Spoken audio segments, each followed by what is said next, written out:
They don't want love, they want worship. That's the first thing you need to understand about narcissists. They don't crave connection, they crave reflection, a perfect mirror that tells them they're the most beautiful, the most brilliant, the most important thing in your world. And if you stop being that mirror, you become the enemy. At first, they're magnetic, charming, they study you like a script. They know what you want, what you're missing, what you're hiding, and they give it to you, but not for free. Every compliment is a hook, every gift, a transaction.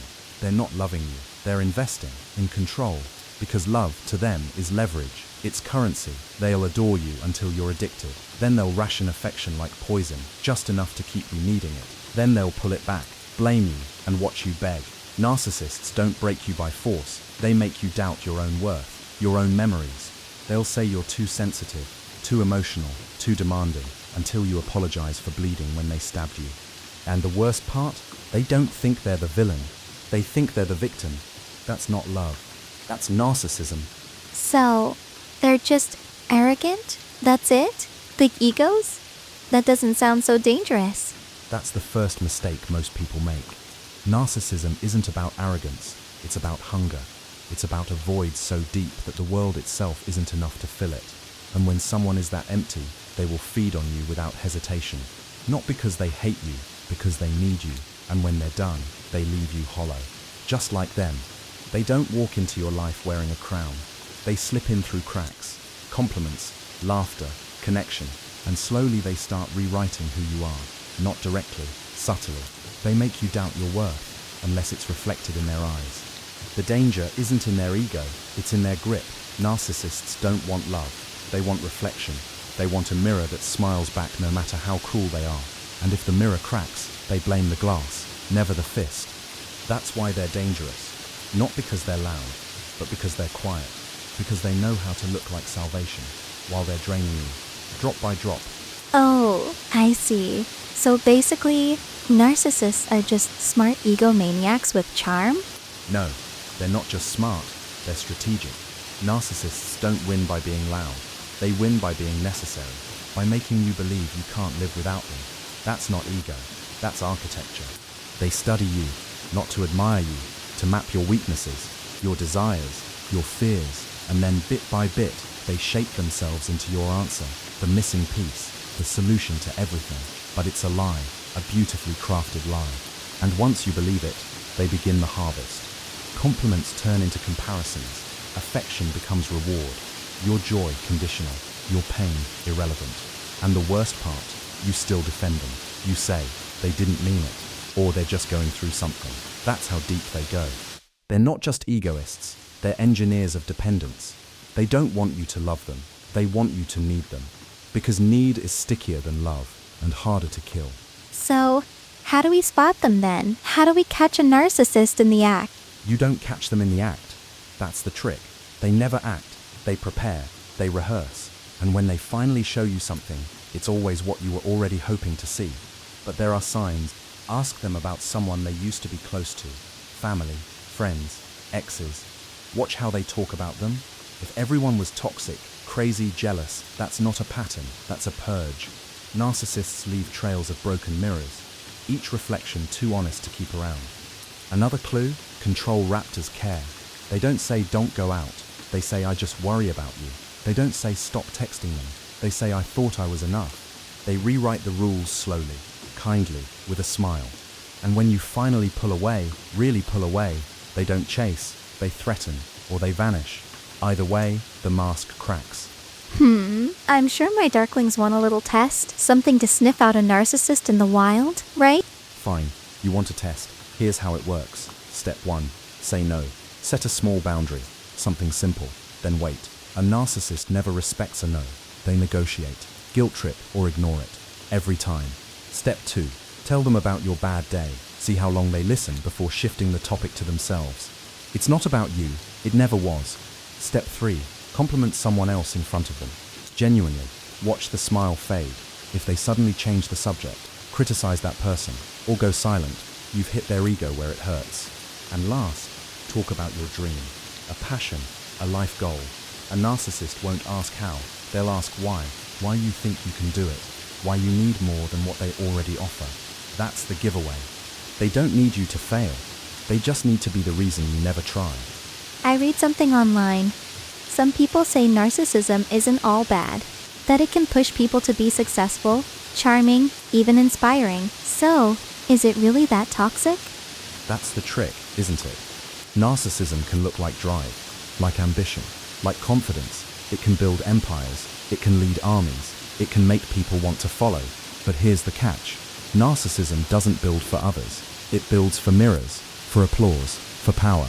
Yes, a narcissist might achieve a lot. They might inspire people, but only if the spotlight stays on them. The moment someone else shines brighter, they destroy. They don't compete to improve, they compete to erase. And their charm, that's not kindness, that's bait. Charm is how they pull you in, before the mask slips, before the cold creeps in. So sure, narcissism can push people to be better, but not for you, never for you, only for the reflection they crave. Then tell us, Sensei, what are some famous narcissists? Give my darklings a few juicy examples. Names? You already know them. You see them every day. Some are on stages, some sit in boardrooms, some run countries, some smile in the mirror and believe the world was made for them. But if you want specifics, look at the ones who never take blame, who rewrite history in real time, who weaponize their pain and call it greatness. Steve Jobs, brilliant, visionary, but ask the people close to him. Ask his daughter, Napoleon, a genius on the battlefield, until ego outgrew strategy.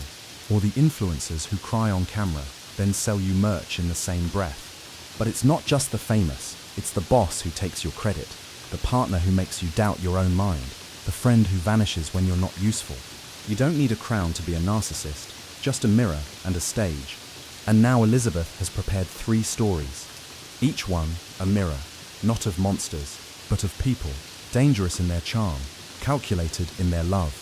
Yay. Finally my part. Sit down, darklings. Let's start with a classic. Story 1. They called him the perfect boyfriend. Charming, attentive, always remembered the little things. He brought her coffee every morning, texted goodnight every evening, met her parents, made them laugh. She thought she had found the one. Until one day, she got sick. Not tragic, just the flu. But suddenly, he was busy. No text, no visits, no coffee. When she asked why, he said, "Sorry, I just can't be around that kind of energy." A week later, she caught him at dinner with another girl. He smiled and said, "You were just too negative lately. I need someone who inspires me." That night, she realized he had never loved her. He had loved the way she made him feel, and the moment she couldn't supply that glow, he left. Narcissists don't seek love. They seek fuel. Story 2. He built a reputation as a hero, a public speaker, a mentor, a founder of a charity helping abused teens. Interviews, TED Talks, praise from everyone. They called him the man with the golden heart. But behind closed doors, the truth leaked. A girl came forward, then another, and another. He never touched them, no. That would be too easy to prove. But he used words like scalpels, promises of fame, of success, if they stayed close, subtle guilt trips when they pulled away, gaslighting when they cried. "You're too sensitive. You should be grateful I'm helping you. I made you who you are." And if someone spoke out, he'd destroy their credibility quietly, skillfully, smiling the whole time. Later, a journalist traced the pattern, almost 20 victims over 10 years. No charges, just silence, because nothing was ever technically illegal. Narcissists don't always shout. Sometimes they whisper, and the world calls them saints. Story 3. At first, he was perfect. Listened, complimented, remembered every little thing. Her favorite flower, the way she drank her coffee. He even cried when she told him about her past. She thought, finally, someone who truly sees me. But then came the coldness. The little jabs disguised as jokes. The "why are you being dramatic" when she tried to express hurt. The silent treatment if she didn't praise him enough. He didn't get angry. He just withdrew. Until she apologized for things that weren't even wrong. She started to question herself. Became quieter, softer, more agreeable. And he thrived. Not because he loved her, but because she had stopped loving herself. 3 stories, one truth. Narcissists aren't always loud. They're not always cruel. Sometimes they're gentle, kind, addictive. That's the trick. They don't need to hurt you to destroy you. They just need you to doubt yourself. That's how it begins. Be careful who you let reflect you. This was Shadow. Until next time. That last one always gives me chills. Anyway, my lovely darklings, take care of those little hearts of yours, okay? Some people want to break them just to see what sound they make. See you soon.